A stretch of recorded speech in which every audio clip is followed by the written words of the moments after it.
Assalamu alaykum, hörmətli televizor görgüçülər. Dünya Uyğur Qurultayı Tor televiziyasının günlük xəbərlər proqramımıza xoş gəldinizlər. Mən İftixar Abdurşid.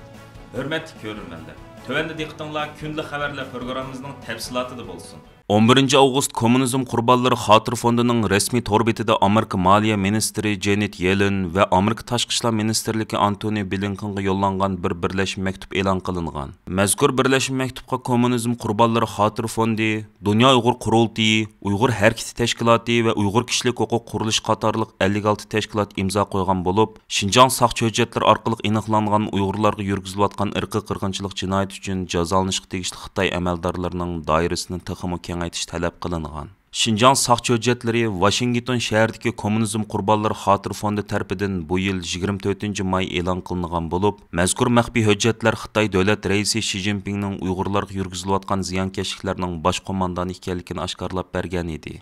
Xi Jinpingning siyosatini ijro qilgan boshqa Xitoy amaldorlarimo mazkur hujjat orqali aniqlab chiqilgan. Amerika hukumatı o'tgan yili Uyg'ur atalmış avtonom rayonning raisligiga bekitilgan erkin Tuniyazni o'z ichiga olgan 4 nafar Xitoy amaldoriga embargo qo'ygan edi. Kommunizm Qurbonlari Xotira fondining hukumatlar munosabati ishlari direktori Kristina Olni xonim bu vaqtda Erkin Osiyo radiosiga qilgan so'zida mundaq dedi. Biz Amerika hukumatining Uyg'urlar qartilgan bostirishga qatnashgan Xitoy markaziy hukumatining amaldorlariga jazo tadbiri qo'llanish kerak deb qaraymiz. Kommunizm Qurbonlari Xotira fondi Xinjiang soxta hujjatlarida bir qism yuqori darajalik va o'rta darajalik amaldorlarning Uyg'urlarni qattiq bostirish haqidagi maxfiy buyruqlarini e'lon qildi. Şoňa biz Amerika hökümetinden aşı siyasetini icra qilish buyruq tushirgan va ijro qilgan Xitoy amaldorlariga qarta darhol jazo tadbiri qo'llanishini talab qildik. Bo'libmi Xi Jinpingni o'z ichiga olgan Xitoy markaziy hukumat amaldorlariga qarta cho'qim jazo tadbiri qo'llanishini alohida ta'kidladik. Maxfiy hujjatlarning qatorida Xi Jinpingning Uyg'urlarga qartilayotgan irqiy qirg'inchilik siyosatiga bevosita buyruq berganligi oshkorlandi.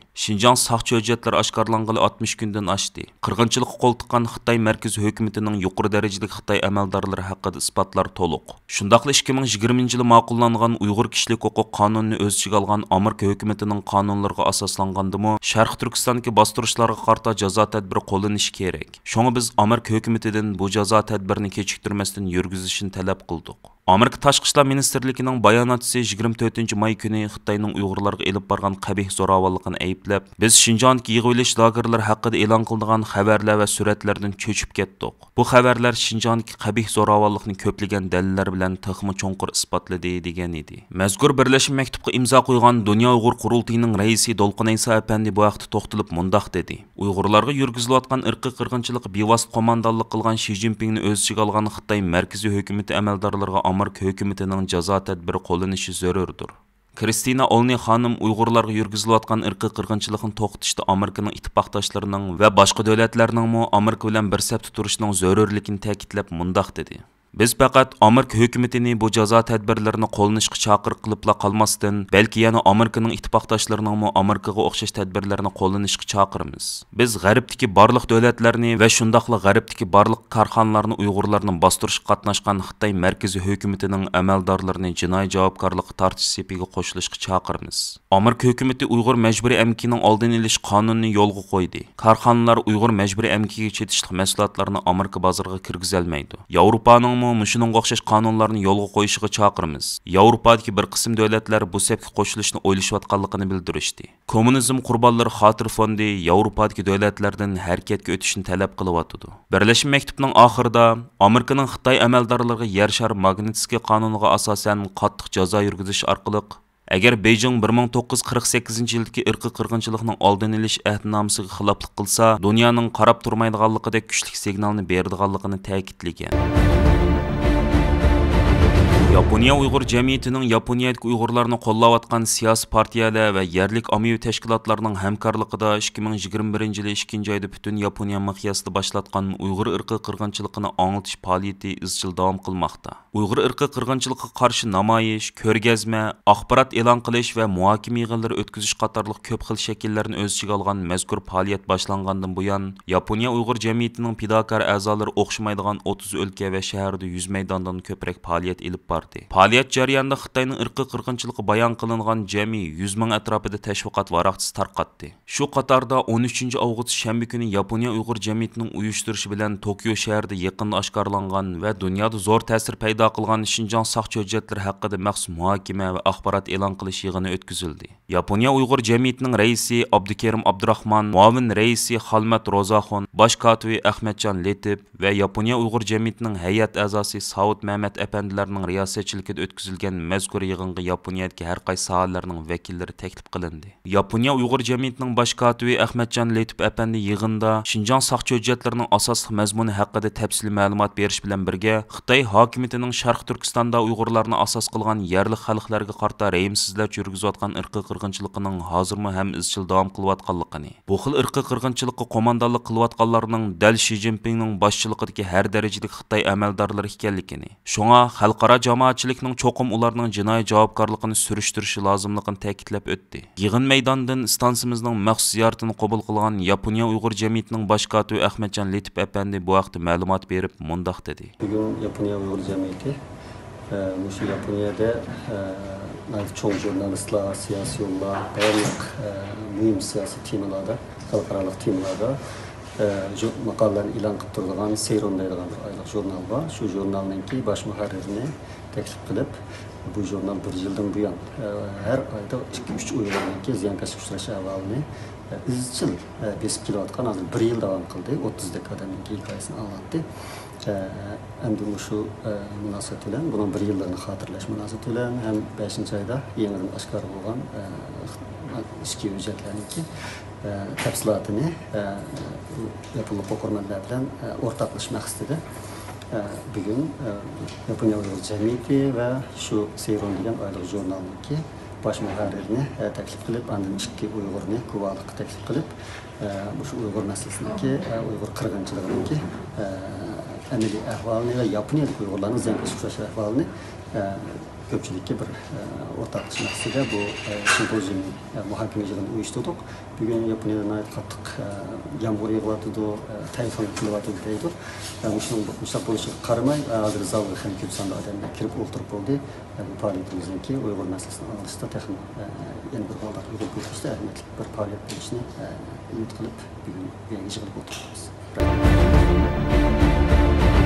10 avgust günü Pakistan'ın İslamabad'daki Marriott mehmonxonasida 2022 yıllık yer şari tinchliqi bo'yicha davlat boshliqlari yig'ini o'tkazilgan. Bu yig'inga qatnashgan bir yosh rais sahnasidagi arboblardan Uyg'ur irqiy qirg'inchiligi temasining nima uchun bu yig'inning kun tartibidan o'rin ololmaganligi haqida savol so'rgan. U mundaq deb savol qo'ygan. Biz Xitoy hukumatining Xinjiang rayonida, ya'ni vatanimiz tuproqining yendila razil qilmishlarini davomlashtirayotganligini bilamiz. U joyda madaniyat qirg'inchiligi elib berilmoqda.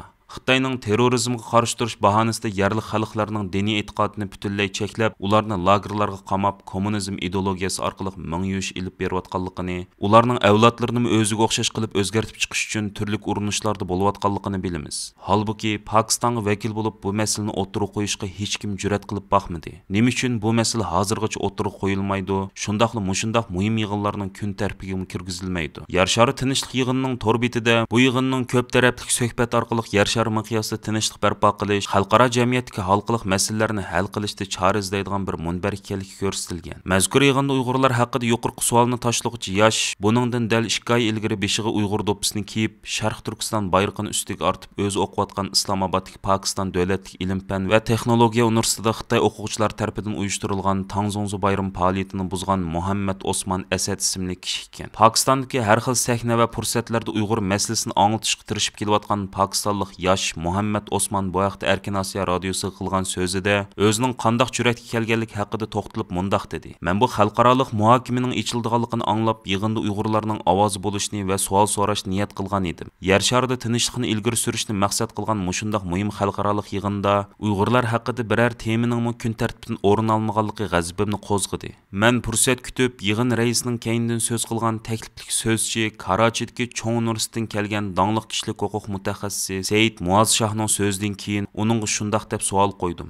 Mazkur yig'in haqida Pokiston taratqullari bergan xabar va videolarda Muhammad Osmanning Uyg'urlar haqida so'ragan savoli va uningga berilgan javoblar kesib chiqarib o'tilgan. Muhammad Osman o'zining buningga hayron qolmaganligini ta'kidlab mundaq dedi. Men yonimda o'tirgan bir kishiga men savol so'raganda meni videoga tortib qo'yishni o'tindim. U Kashmirlik kishilik huquq faoliyatchisi ekan. Qo'l telefonimda meni videoga tortib qo'ydi. Muhammad Osman ijtimoiy taratqularda bu videoni ham bahrlab Pokiston ilm sohasining Xitoyga yantayoq bo'layotganligidek yerganishlik ahvolini pash qilgan. Uyg'ur irqi qirg'inchiligi yer sharidagi eng jiddiy masalalarning biri sifatida dunyoviy taratqularda ko'plab tarqatilishiga egishib, Uyg'urlarga hissdoshlik qilguvchilarning ovozini ko'payishga boshlagan. Buning oldida Amerikadagi Afg'onistonlik qiz Feruza Aziz, Avstraliyalik kishilik huquq faoliyatchisi Dri Paulo qatorliqlar har xil cheklama va xatarga qaramay Uyg'urlarning ovozini anglatgan edi.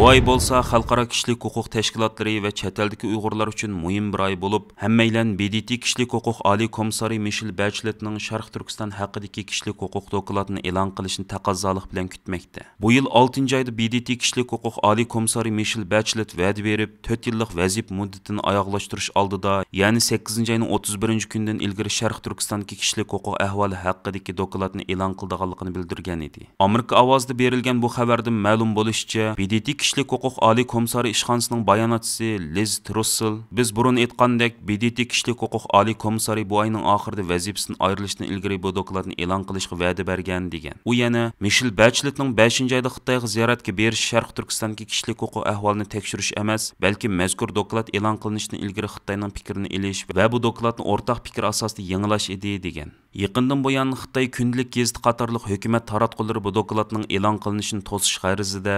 1990-yildan 2016-yilgacha Şinjan'da minglagan terrorlik vaqalar yuz berdi. Nurg'un shohidlar va terrorlik hujumiga uchraganlarning oila taobatlari Michelle Bacheletga ilxat yo'lladi. Xitoy hukumati terrorlikning yiltizini quritish uchun kasbiy tarbiyalash markazlarini qurgan degandek mazmunda tashviqot ilib borgan. Reuters agentligining xabariga qaraganda, Xitoy hukumati oldingi oyda BDT kishilik huquq oliy komissariga xat yozib, Şinjan munosabatli kishilik huquq dokladini e'lon qilmaslikni talab qilgan hamda agar e'lon qilgan taqdirda Xitoyning kishilik huquq masalasini siyosiylashtirganlik bo'lganligi haqida ogohlantirish bergan. Amerika Kengash palata a'zosi Marco Rubio oldingi hafta Michelle Bacheletga xat yozib, Xitoyning besimiga qaramay u dokladni e'lon qilishga vazif o'tash muddatida o'z sha'niga dog' tekkizmaslikka chaqirgan edi.